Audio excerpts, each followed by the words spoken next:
All right, ladies, we need to talk about something that derails more progress than bad workouts or missed macros ever will. It is your mindset around the scale. I am the biggest proponent that some of us need to throw the damn scale straight out of the window. Specifically, what I want to talk about is that moment when you step on the scale and it's up 2 to 3 pounds overnight, and your brain goes, I knew it. It's not working. I messed up. What's the point? I throw in the towel. So let me say this clearly. If you did not eat 3,500 calories above your maintenance calories yesterday, so I'm guessing if you're around my size, I'm 5'2", I weigh 145 pounds, my maintenance calories is around 2,000. Unless you had 5,500 calories yesterday, you did not gain a single pound of fat. And that's not me giving you motivation. That is literally math and science and how this works. To gain 1 actual pound of fat, you'd have to eat roughly 3,500 calories over your maintenance calories. And don't get me wrong, that's not perfect math because I don't know you specifically, but that's enough for us to get by as a reasonable real life example. So if you didn't crush an entire large pizza last night by yourself, or an entire half gallon of ice cream, or half a bottle of wine on top of your normal food intake, you probably didn't gain any fat. You gained water. And today I'm going to explain why and how that happens. Because when you understand this physiologically, you will stop panicking emotionally. We're going to start with part 1. Hard training leads to water retention and why it's a good thing. So let's start with something that blows women's minds. If you go hard in the gym, if you lift heavy, if you crush leg day, if you finally push yourself to lift heavier than a 5-pound dumbbell and you step on the scale the next morning, it might be up 2 pounds. And your brain says, great, that was pointless. But here's what's actually happening. When you strength train, you create tiny micro tears in your muscle fibers. This is how muscle grows. That inflammation, it's not bad, it's a signal for adaptation. So your body sends fluid, nutrients, and repair compounds to the muscle tissue. Fluid, water. Your muscles literally retain water to repair and rebuild. The harder you train, especially if you've increased intensity, volume, or weight, the more water you can temporarily hold. So if you had a heavy lower body day and your weight's up 2 to 3 pounds, that is not fat. That is your body adapting. That is progress. That is your muscle growing. That is what we're after. So stop panicking.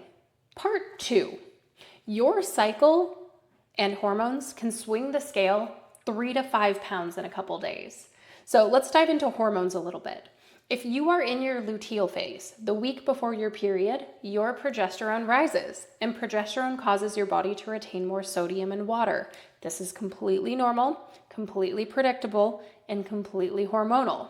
Many women will see that jump on the scale, that 2 to 3 pounds before their period, and then their period starts and the weight drops right back down. That was never fat. It was hormone-driven fluid shifts. This is why we constantly tell our clients, you gotta track your cycle, know your patterns, and stop judging one random weigh-in the week before your period as failure. If you quit every time your luteal phase spike happens, you will never see what your body is actually doing long-term. As a matter of fact, don't even weigh yourself during that week. Again, if you see it spike, don't panic. Part 3, let's talk about how carbs make your body hold water. And it's not a bad thing. When you eat carbohydrates, they are stored in your muscle and liver as glycogen. And for every 1 gram of glycogen stored, your body holds 3 to 4 grams of water with it. So let's say you eat 200 grams more carbs than usual over the weekend. I know that sounds crazy, but that could literally be a pastry at breakfast, having some rice with lunch, and having pizza for dinner. So say you eat those extra 200 grams more than usual. That's 200 grams of glycogen. That is 3 to 4 grams of water per gram of glycogen, which means you could easily see a 1 to 3 pound shift of water weight increase. That is not fat, that is fuel storage. This is why when people cut carbs, they lose 5 pounds in a week. It's water. You didn't magically burn 5 pounds of fat in 7 days. You drained your glycogen stores and the water in your muscle left with it. That's also why when you cut carbs before vacation and then you eat carbs on vacation, the scale spikes right back up. You didn't undo everything, you just rehydrated your glycogen stores. Your body is doing exactly what it's designed to. So, stop panicking. Part 4, let's talk about sodium and restaurant meals. Say you go out for dinner, you eat something salty, maybe sushi, maybe a steak, maybe chips and salsa. You wake up 1 to 2 pounds heavier. That is sodium. Sodium pulls water into the bloodstream to balance concentration levels. Your body holds water to dilute that extra salt. It's a temporary fluid balance issue. The fix? Drink more water. And yes, it sounds backwards, but hydrating helps flush the extra sodium out and it helps restore balance. That spike can disappear within 24 to 72 hours. It's not fat, it's fluid, so don't panic.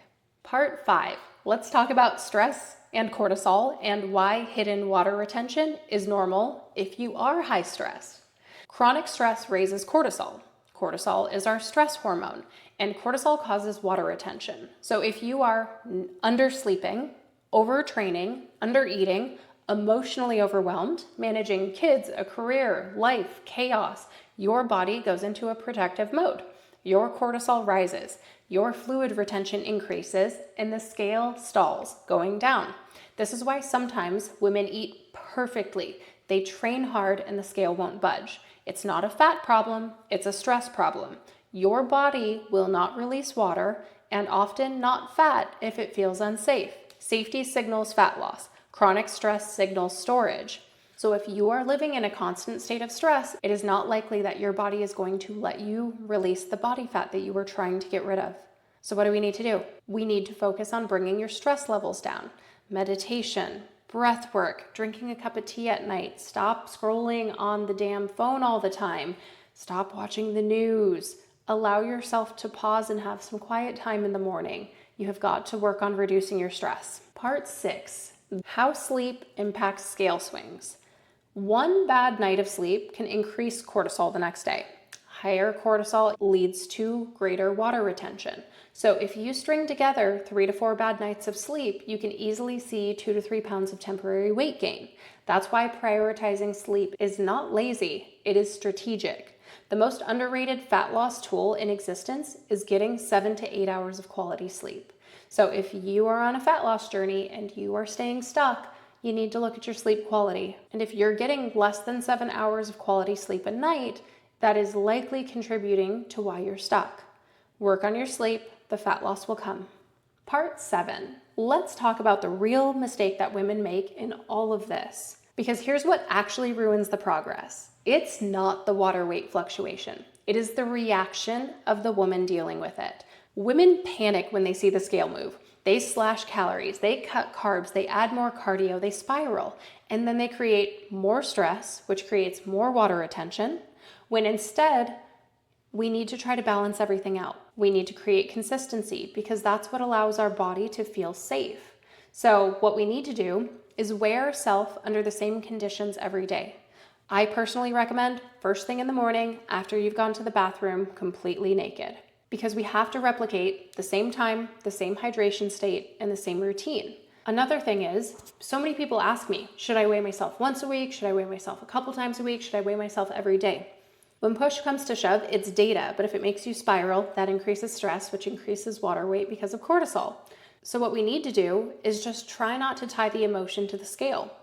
What is best is to track weekly averages. If you were to weigh yourself a few times a week, or even every single day, and add it all up, and then divide it by the number of days you weighed yourself, it's going to give you a better representation of where your body's at. However, most women don't do well with weighing themselves every day because then they just panic every single day.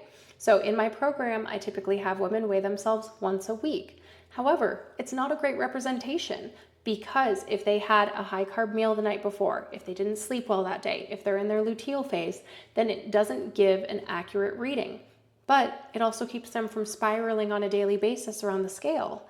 So you need to do what works best for you, because what works best for you and what works best for somebody else are not the same.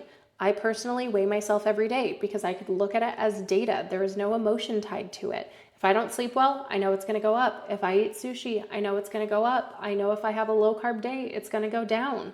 But I don't tie my emotions to what the scale says. And the faster you can learn to do the same, the happier you will be. So just remember, if your weekly average is trending down slowly over time, you're losing fat.